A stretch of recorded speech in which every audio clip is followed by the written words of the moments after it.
Hello! That's an interesting introduction. I'm just going to keep going.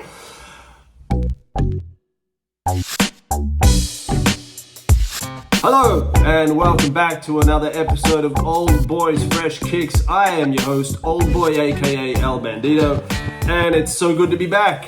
I'm back in my puffer vest. There's a reason for that. And I've been, as I said in the last video, otherwise indisposed working on a theatre production, and that's gone. It's in the review mirror and it's out of my way now. And I can concentrate on what I love, which is shooting hoops and reviewing kicks. And it's great to be back. And thanks for joining me again.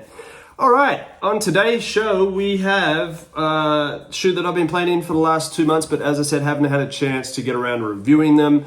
And that leads me to the introduction of the Adidas James Harden Volume 7. Now, this shoe has been getting and garnering very, very good reviews from most websites that I have seen. And you're not going to find me deviating too far from that, because this is a freaking beastly boy. This is a great shoe. Well, when you have a pair of them as well, they make for a brilliant ride on both of your feet.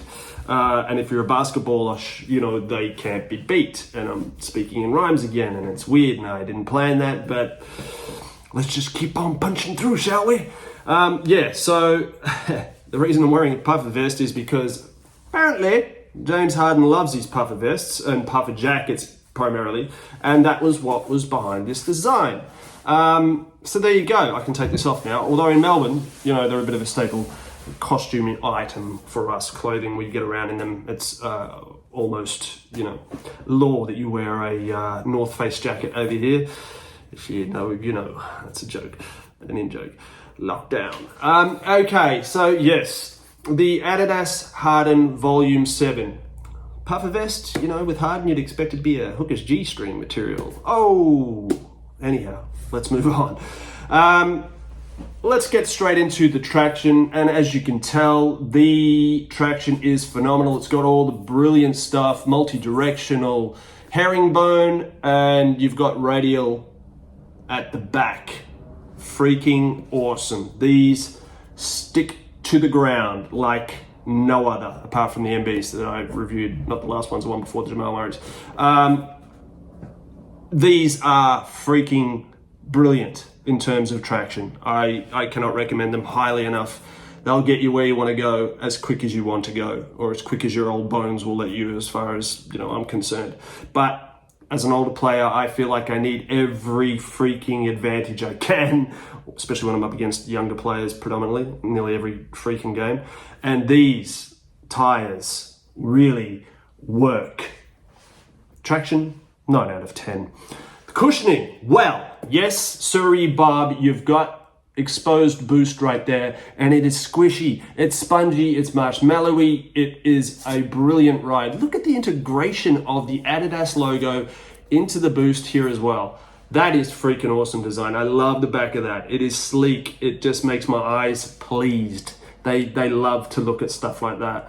And you've got light strike at the front as well. It's kind of in there too. It even says light strike there. I'm not sure if you can see that. Yeah, there it is. Light strike in the front, and it is very, very responsive. It's so plush.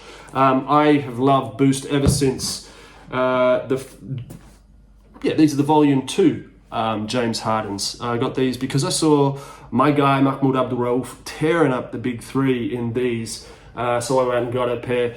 Traction wasn't as brilliant as these, but these are still a brilliant shoe. One of my all-time favorites. I got these in about 5 or 6 different colors, iterations, and I was lucky that these had the black boost. And the reason that the black boost is great is because it doesn't freaking discolor. So that was my first introduction to a shoe with boost, and I loved them. All the way through to even casual and running shoes, the Adidas Ultra Boost, which, Ultra Boost, it is, look, baby got back. Look at the booty on that thing. Look at the swing on that back porch. This is a banging shoe as well. If you're into running, or just casual, spongy, superior comfort. I mean, this is a brilliant ride. I'm going to start getting into a little bit of a running shoe review as well, because I love running also. And when I get old and I can't play basketball anymore, I'm just going to run my ass off to try and stay fit. So this is the Boost story for me, and it's one of my favorite cushioning, and I'm so glad that it's in these, as well as the Trae Young 2s. They feel amazing. The cushioning is freaking awesome. Materials, yeah, I mean, you know, you got the G-string, sorry, puffer vest material up here. There's nothing crazy about the materials that make it any better than anything else, but it still feels amazing in terms, like you got the faux suede up the back, you got a little socky booty thing in here that goes all the way in the internal part of the shoe. Nice fat plush laces, which I love.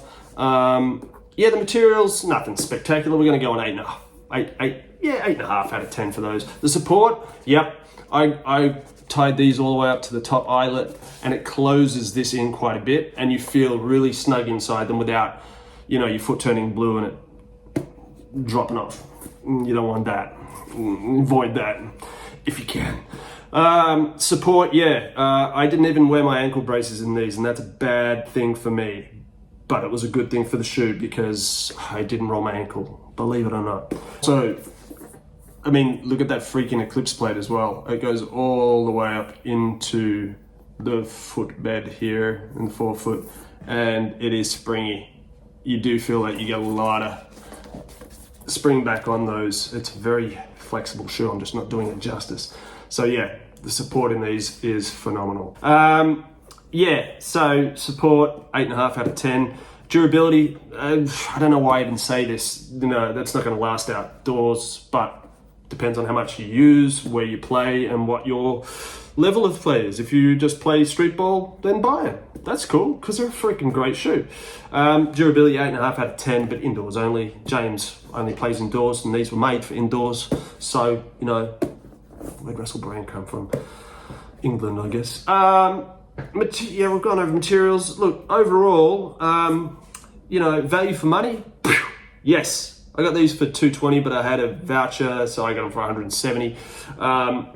And they are, I would pay $220 for these because they are freaking brilliant. They've got a bunch of colorways, silver, white, all black. There's a couple other colors coming out there. Oh, there's like an all purple eggplant color, which actually looks good too. It was the first one I saw. Nice little nod to the first Harden here with the toe box as well. Overall, 9 out of 10.